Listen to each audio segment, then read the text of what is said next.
All right, welcome to a Community Partners interview where we explore the organizations, opportunities, and resources that look to make change in our daily lives.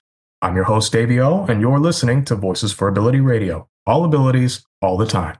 Today, I'm joined by Carolyn Rankin-Boutin, the Executive Director of the Center for Diverse Learners. The Center for Diverse Learners supports and empowers neurodiverse individuals and learners through advocacy, education, and several amazing services.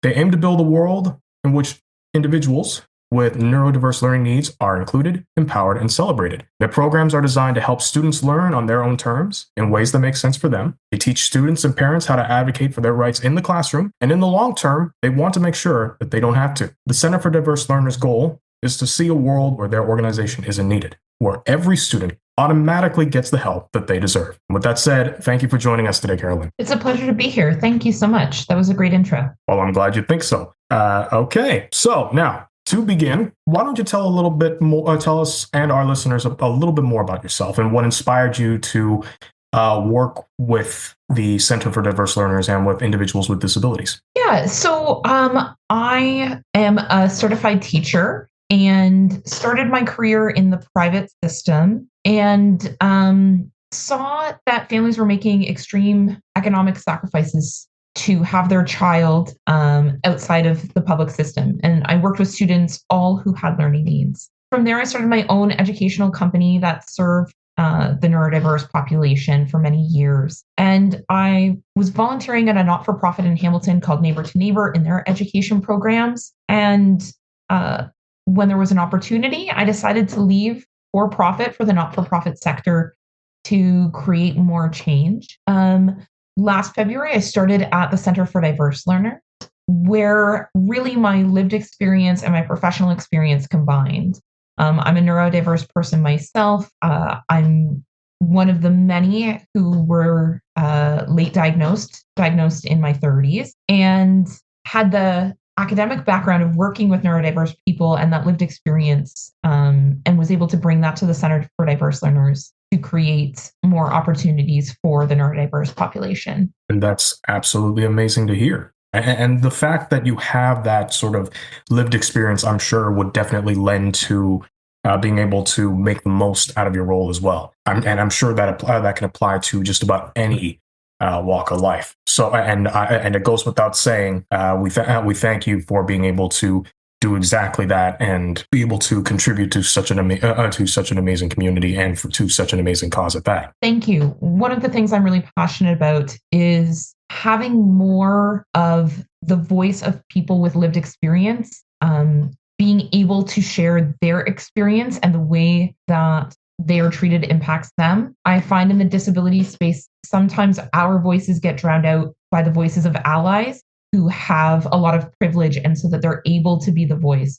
But I think it is really important within the disability community that we have our own voices. So being able to lead the organization as someone who is the population we serve, I think is really important. Absolutely, absolutely. And there is a perfect segue to a question that I could ask on that note. However, I think I'm going to save that for just a little bit later, as I think that might make a pretty good closing surprise.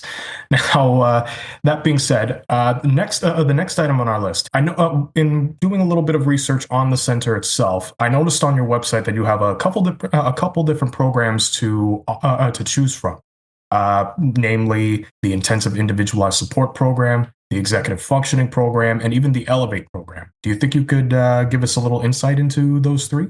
Those actually aren't. So Elevate is actually a separate organization that started under CDL, but became an organization in itself. Elevate is a day school for exceptional students and is a separate organization, as I mentioned. Mm-hmm. Our individual intensive program is one of our fee service programs, and it's for families where the support in our free programs, Leaps in Literacy and Mastering Mathematics, wouldn't be suitable because those are small group programs. So for students who need the individualized approach, they can do that program. Our executive functioning program really works on building the skills that neurodiverse people often struggle with: organizing, planning, scheduling, those skills that sometimes we just assume people should naturally have, but often require explicit instruction for neurodiverse individuals. Oh, that's fair enough, and I do apologize. And I do apologize on that part if I stumbled on the intelligence or the research on that end. But that is great to know that that is great to know that that said programs and or organizations are also available in and through your organization. That being said, are there any restrictions to accessing any of these programs or services offered by the center or its affiliates, such as age, caregivers, family members, disability types, things of that nature? Yeah, so it really varies by program, and that's just as the nature of granting funds. So our Leaps in Literacy and Mastering Mathematics, which are our two biggest programs, those are free programs. For families in the Hamilton and Halton area. Because we recognize that diagnosis is not a perfect science and that there are many barriers to be diagnosed, we work with students who have a diagnosis, but we also work with students who have the markers of a possible diagnosis. So we say either diagnosed or suspected diagnosed. Our Leaps in Literacy and Mastering Mathematics programs are for students primarily in grades 2 to 8. And they're free really for any family in Hamilton and Halton. Our executive functioning and social skills programs are open for students in grades 3 to 8. And the focus of those programs is it can be anyone who is able to attend in person because those are in-person sessions. Our individual intensive has a lot less limitations because it is for fee and because it is individualized. So we see a wide range of needs. Parents in Hamilton and Halton, without any restriction, can give us a call and get support with their neurodiverse child. They can book right on our website. So we try to keep it as open as possible, just recognizing that there are so many barriers to getting diagnosed. And sometimes the families that most need support, those where there are language barriers or they are coming from a low income family, are often in most need of support, but face the most barriers to getting that formal assessment. Fair enough. Fair enough. And to that end, when it comes to assigning, to meeting these needs and assigning, and perhaps even assigning supports or resources, what's the process like for determining what supports or resources are required? I mean, other than the phone call and then the stuff you mentioned about diagnosed and yet to be diagnosed, undiagnosed, that sort of thing. Yeah. So families can start with a resource call and we can help them decide what program is right for their child based on what their child's needs are. We also will review a psych ed or IEPs, that piece.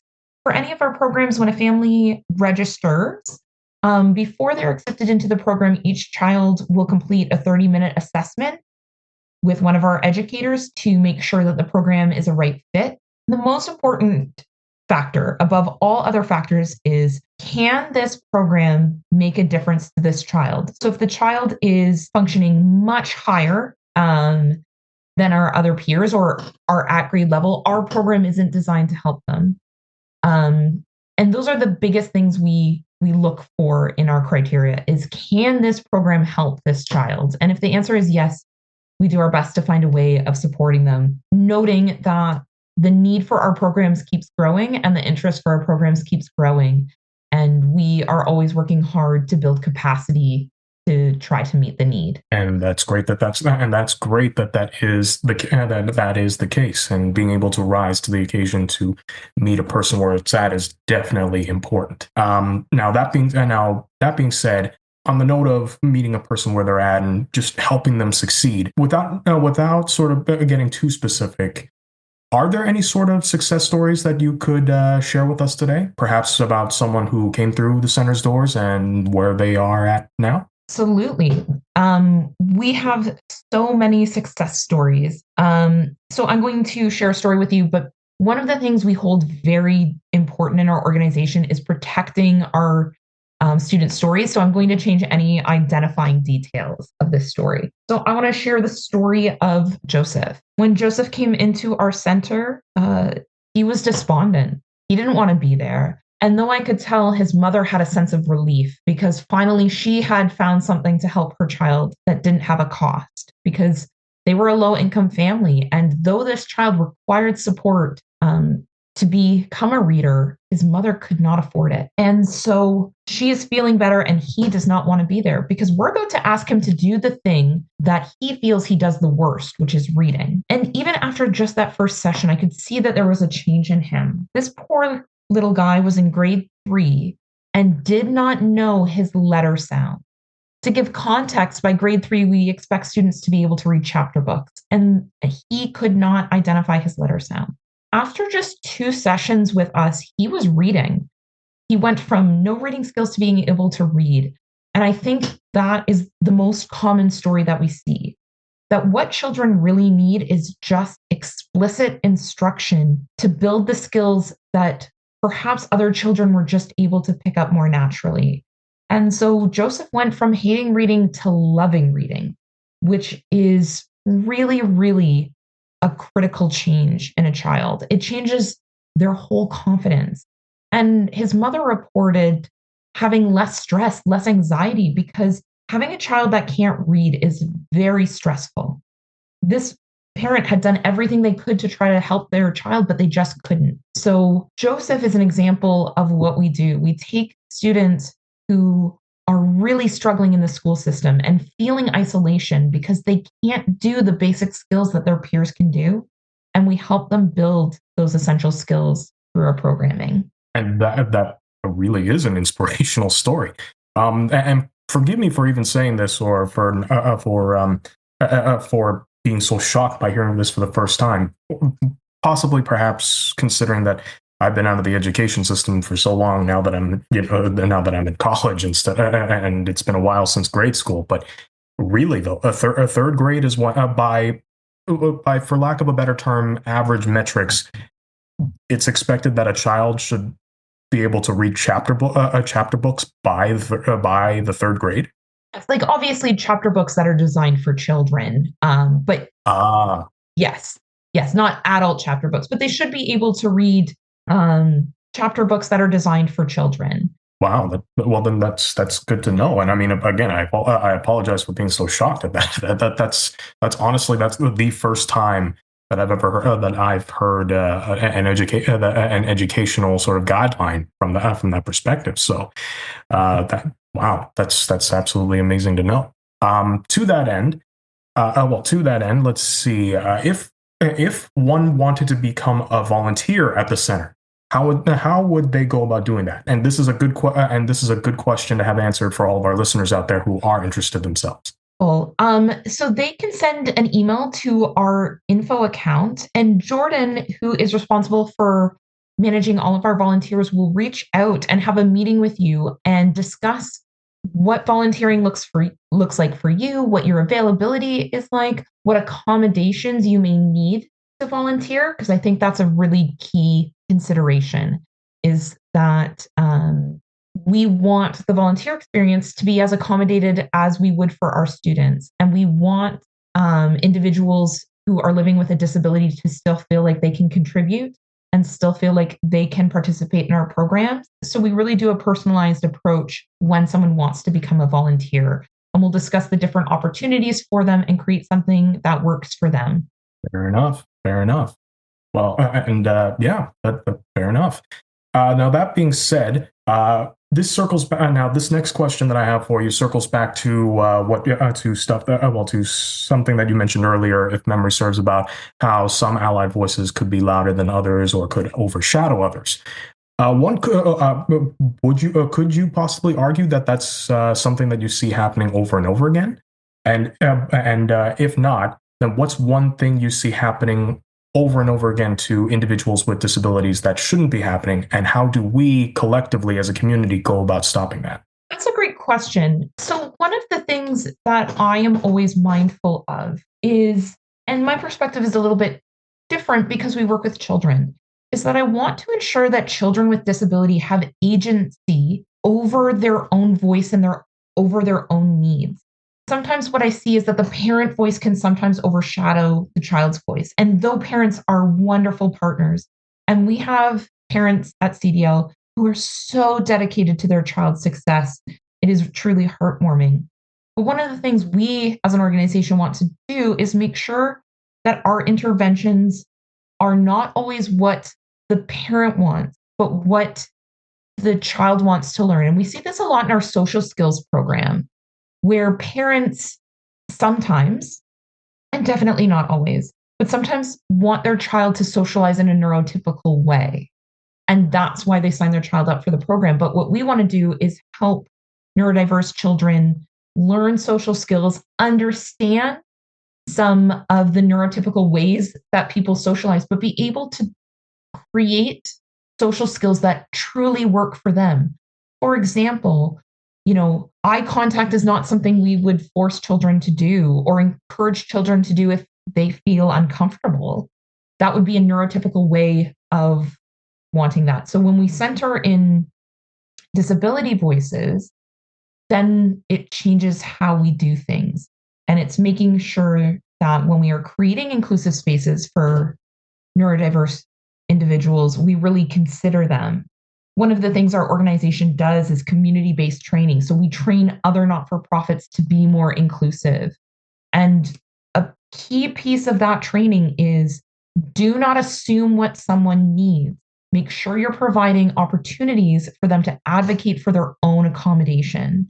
Now, sometimes you need to guide people because they don't even know what they need, but you want to be always centered in that accommodation process that gives an individual agency and voice. Case in point, do not assume. Case in point, do not assume. Agency above all. That is an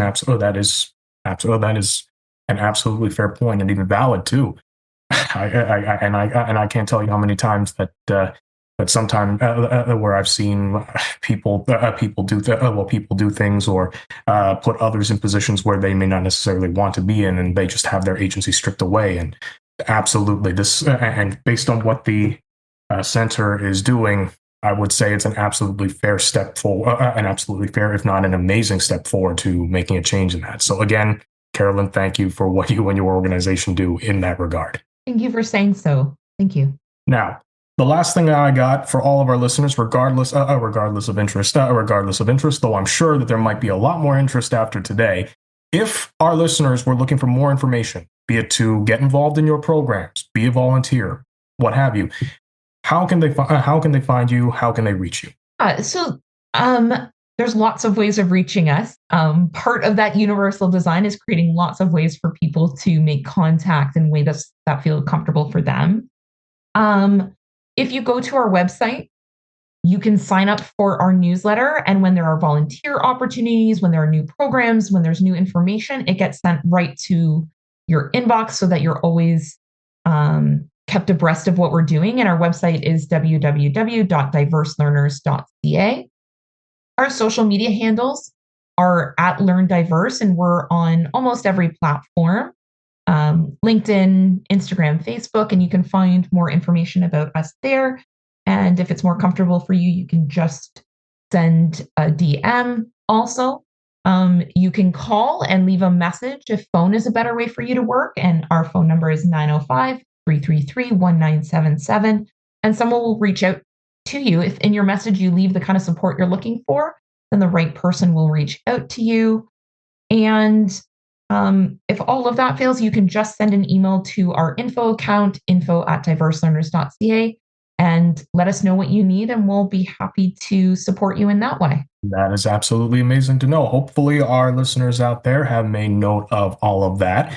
And before we go, are there any lasting notes that you want to leave our listeners with? Say maybe something that some food for thought. I think the most important thing that I want everyone to understand is that depending on your definition of neurodiversity and depending on your demographic area, anywhere from 10 to 20% of individuals are neurodiverse. Yet, most of our spaces are designed for neurotypical people. But when we make accommodations for the neurodiverse community, when we do things that help neurodiverse people feel included and have a sense of belonging, we know that those things also help neurotypical people, and that the accommodations that make the world better for neurodiverse people also make the world better for neurotypical people. For example, if you're hosting an event, having a detailed agenda that gets sent out ahead of time with driving directions, what to expect, and information about where someone can go if they need a quiet space, that also helps neurotypical people enjoy the event as well. So that in creating inclusive spaces that are designed for neurodiverse people, we make everything better for everyone. And that's why that should always be our goal. We should always be working to use universal design to help create a sense of true belonging in our community. And the consequence of not meeting the needs of the neurodiverse community are scary. We know that they are underrepresented at the post secondary level, but overrepresented in our prison system. We know that neurodiverse people without support are more likely to be underemployed and more likely to have a comorbid mental health concern. This is 10 to 20% of our community. So, if we want to create stronger communities, if we're really looking to make the world a better place, making sure that we're inclusive for neurodiverse people is a big part of that. And that is that is an absolutely fantastic note and amazing information, I'm sure, for all of us to hear from you, Carolyn. And with that, I will say, everyone, we've reached the end of yet another amazing interview segment. You're listening to Community Partners, presented by Voices for Ability Radio. All abilities, all the time. I'm your host, Davy Au. Be safe, be kind, and I'll see y'all next time.